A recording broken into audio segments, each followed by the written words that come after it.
titre de mon intervention, c'est de Jean-Paul Lescaut à Grasset d'Orsay, la double origine de la France. Paraphrasant la phrase du Zohar qu'a cité tout à l'heure Arnaud de l'Étoile, Dominique Deroux écrivait « Depuis les origines, la France n'a tenu que par le secret ». En réalité, je pense qu'il y a un double secret fondationnel, spéculaire, lié à une double origine de la France et peut-être même à une double nature du Graal, originel, fondateur de cette France mystique qu'a étudié Jean Faure.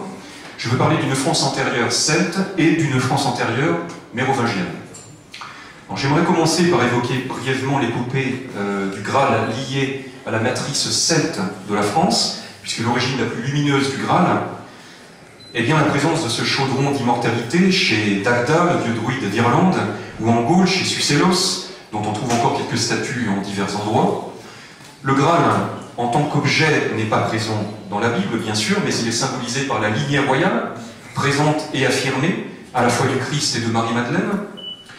On connaît la légende provençale, je dirais même celto-provençale, puisque les peuples de Provence étaient évidemment celtes, de la venue en Gaule de Joseph d'Arimathie, avec la fratrie de Béthanie, composée de Marie-Madeleine, Lazare et Marthe, ainsi que de leurs 72 compagnons.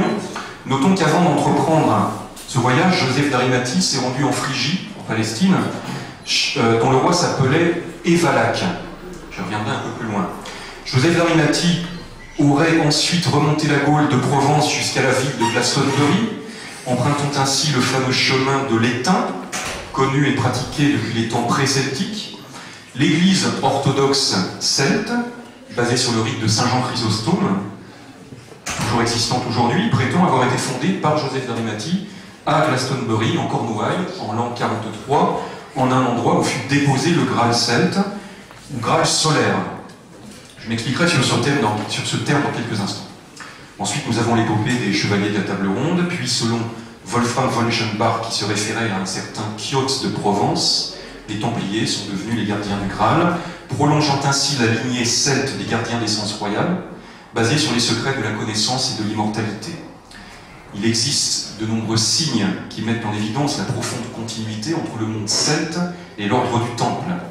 Saint Bernard de Clairvaux, le chevalier de la Vierge Marie, le druide chrétien, le rite de la tête coupée, l'héroïsme solaire du moine soldat, suivant la règle augustinienne puis cistercienne,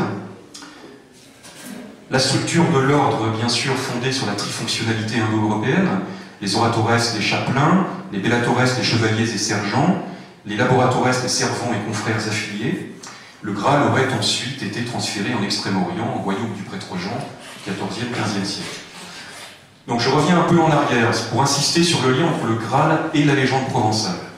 Avant d'arriver à Marseille en l'an 415, Jean Cassien, dont le prénom dénotait sa fidélité à Saint Jean Chrysostome, qui l'ordonna diacre, avait vécu une dizaine d'années en Égypte, où il apprit probablement des chitans à utiliser le jeu de cartes comme support divinatoire. À Marseille, il pourrait avoir récupéré les traces orales de la présence de Marie-Madeleine dans la cité, pour la mettre en image avec le tarot, usant de la structure narrative des arcanes majeures, ou aussi bien que de l'enchevêtrement symbolique des arcanes mineures.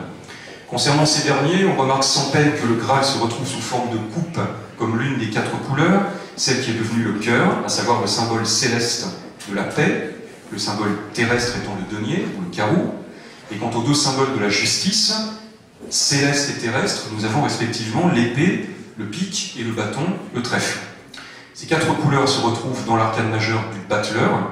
Les couleurs célestes, coupe et épée sont sur la table, prêtes à être transfigurées, et le battleur possède des symboles terrestres en main, denier et bâton, pour les utiliser de manière directe et effective. Le Graal disparaît ensuite des arcanes majeures, signifiant sa disparition de l'histoire européenne, la suite des arcanes majeures formant une structure narrative complète de l'ère précessionnelle des poissons, pour réapparaître de manière codée dans l'arcane 17, symbole du retour aux forces archaïques, pour les initiés, puis surtout dans l'arcane 20, celui du jugement dernier. Le front de l'ange à la trompette est nanti d'un fragment du Graal, sorti du royaume du prêtre Jean. L'ange est au-dessus des corps nus, sortant du tombeau, régénéré et reconstruit, les corps bien charpentés. C'est le retour des corps beaux à la fin des temps, dont parlait Jean-Paul Bourg d'ailleurs. Sur un plan métapolitique, cette résurrection peut être lue comme le symbole de l'éruption de la cité sainte dans l'histoire des hommes, ce que d'autres ont appelé l'empire du Saint-Esprit. Venons-en maintenant à une autre approche des origines mystériosophiques de la France, l'approche mérovingienne. Pour cela, laissez-moi vous lire durant quelques minutes un extrait d'un texte de Jean Parvulesco tiré de son ouvrage « Le retour des grands temps », dont a parlé Arnaud de l'Étoile, un texte intitulé « Arsène Lupin, supérieur inconnu », portant sur l'ouvrage du même nom de Patrick Ferté. Jean Parvulesco, donc. Dans un ouvrage véritablement monumental que viennent de publier les éditions Guittre et Daniel, ouvrage intitulé « Arsène Lupin, supérieur inconnu » et sous-titré « La clé de l'œuvre codée de Maurice Leblanc », un jeune chercheur qui n'avait guère fait encore parler de lui à ce jour, Patrick Ferté, se donne la tâche de prouver que Arsène Lupin, le personnage des romans populaires de Maurice Leblanc, pourrait fort bien prétendre aux titres initiatiques et occultistes de supérieur inconnu, et peut-être même à bien plus haut encore. Il est difficile que l'on n'en soit pas immédiatement frappé. Dès les premières pages de son livre, l'essentiel du travail de recherche de Patrick Ferté se trouve orienté, dirigé vers le noyau dur de la nébuleuse de mystère constituée par ce que l'on prétend se tramer à Rennes-le-Château, par l'abcès de fixation méta-historique s'y étant logé depuis, comme on dit, la nuit des temps. Dans un certain sens, les choses sont donc, on ne saurait pas, plus claires. Personne, je crois, ne l'ignore à partir des années 1960 en France et ailleurs, en Grande-Bretagne surtout. La nébuleuse des mystères de Rennes-le-Château polarisera et réactivera obsessionnellement l'ensemble et les meilleures des attentions, des disponibilités occidentales, spirituelles et occultistes engagées dans l'actuel devenir eschatologique de l'histoire et du monde. Et cela a telle enseigne que l'ombre portée par la nébuleuse en marche des mystères de Rennes-le-Château interpelle et recouvre aujourd'hui tout, et que ce tout est en passe de devenir un tumulte. Dans ces ténèbres, plusieurs pistes de révélation de limites se rencontrent et s'exaltent en s'opposant entre elles, toutes aux ordres d'une influence centrale et centralisatrice, et celle-ci profondément cachée, insaisissable. Mais, va s'écrier Maurice Leblanc dans Les Trois Yeux, j'ai ouvert une porte sur les ténèbres, et de ces ténèbres, il monte des lumières imprévues. Aussi, en privilégiant à dessein les préoccupations généalogiques, la piste ardente, la plante harde, dont, à l'intérieur de la nébuleuse des mystères de Rennes-le-Château, les menées instruisent la généalogie occulte de la lignée mérovingienne devenue souterraine après l'assassinat en 679 à Stenay du futur saint d'Agobert II, on obtient une grille révélationnelle qui, en tenant compte surtout des actuels travaux de Patrick Ferté, risque en effet de nous livrer la première clé du message contenu dans Arsène Lupin, supérieur inconnu. Cette première clé, on l'a compris, est une clé généalogique.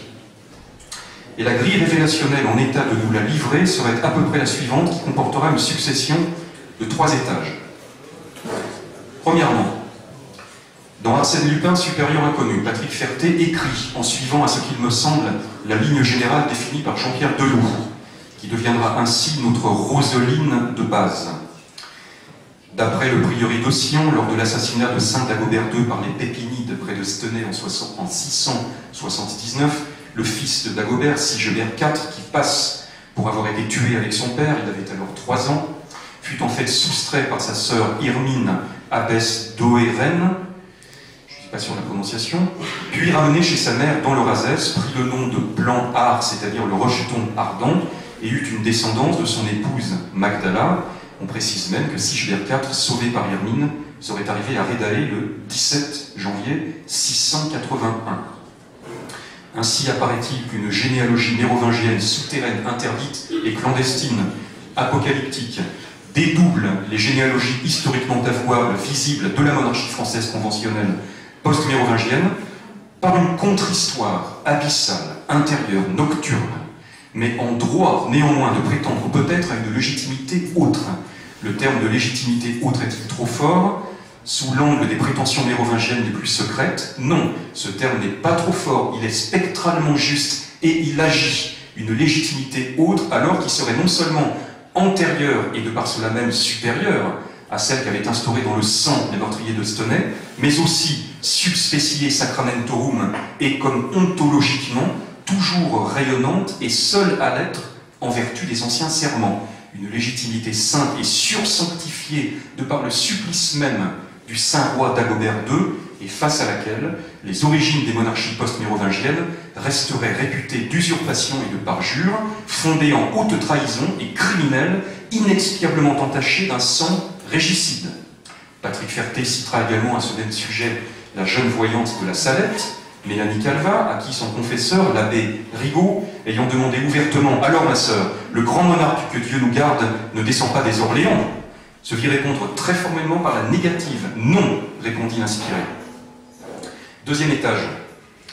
Dans l'état actuel des choses, les révélations concernant la perpétuation généalogique mérovingienne, clandestine, sembleraient conduire à n'en plus finir vers une société secrète, d'influence aux origines obscures, si ce n'est fort lointaine, le prieuré d'Ossien, et dans tous les cas, aboutissent d'une manière ou autre, toujours à ce qui persisterait encore, à se vouloir, à se tenir en état d'occultation profonde, mais responsable et sans doute aussi en état de veille, au centre de la région mystériosophique de Rennes-le-Château. On a pensé que l'on puisse discuter du véritable sens du ministère du prieuré de Sion, car fussent-elles voilées, indévoilables, disent certains, les prétentions de cette société supérieure d'influence pourraient en effet paraître des plus discutables, et que ce ministère, on pourrait même le nier comme agissant au niveau de la grande histoire, et nier aussi jusqu'à l'existence même du prieuré de Sion. Quant à moi, c'est très précisément ce que je me garderais bien de faire. Par contre, il est désormais parfaitement impossible de ne pas tenir compte de la prédestination mystériosophique secrètement vivante et agissante de Rennes-le-Château et de ses environnements sous influence profonde depuis longtemps et qui doivent le rester pour bien longtemps encore. Là, un sort abyssal est scellé, lié jusque dans les ultimes hauteurs des cieux. Je termine par le troisième étage de la discussion. Enfin, derrière la titulature opérative spéciale de supérieur inconnu, on ne saurait nier que Patrick Ferté, lui, aboutit à l'identifier, et d'une manière qui n'est pas seulement implicite, le personnage d'Arsène Lupin et celui du rejeton ardent de la lignée mérovingienne nocturne initiatique, et que l'ultime secret d'Arsène Lupin plante-art deviendra alors le secret ultime du grand monarque prophétiquement attendu en France pour la fin du cycle historique actuellement déjà révolu, et qui de plus en plus semblerait se situer déjà hors du temps. Il est certain que l'apparition du nouveau prétendant mérovingien Arsène Lupin, manigancé de main de maître par Patrick Ferté, ne manquera pas de provoquer le scandale et lire d'autres prétendants actuels de la même généalogie occulte, dont en première ligne est soutenu par le prieuré de Sion les Plantards de Saint-Clair et leurs partisans dans l'ombre, et non moins certain aussi que les choses étant devenues ce qu'elles sont à présent, les retombées directes et autres de ce scandale demeurent singulièrement imprévisibles, et je dirais même d'avance plutôt alarmantes.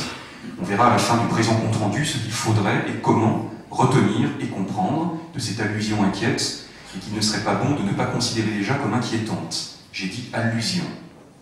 Car, pour conclure la mise en place de la grille révélationnelle, à la fois renversante et tout à fait finale, à travers laquelle il se propose d'imposer sa propre lecture en réappropriation de la nébuleuse mystériosophique de Rennes-le-Château, Patrick Ferté, tout en s'appuyant sur le livre d'Alexandre Saint-Yves d'Alvèdre, paru en 1886, et aussitôt détruit. Mission de l'Inde en Europe, mission de l'Europe en Asie, la question du Mahatma et sa solution. Va donc aller jusqu'au bout de sa démarche, en quelque sorte héroïquement. Aussi peut-on dire qu'en cette occurrence de limite, Patrick Ferté aura fait sien le cri des hautes pénétrations initiatiques de Maurice Leblanc dans 813. Et de grands éclairs fouettaient l'ombre, et à la lueur fulgurante de ces éclairs, Lupin effaré, secoué de frissons, convulsé d'horreur, Lupin voyait et tâchait de comprendre. Ainsi en vint-il à être fait ce qui devait l'être, et qu'il nous revient de porter à ses dernières conséquences prévues. Ces sentiers ne grimpent qu'au bord des précipices, et de quels précipices ?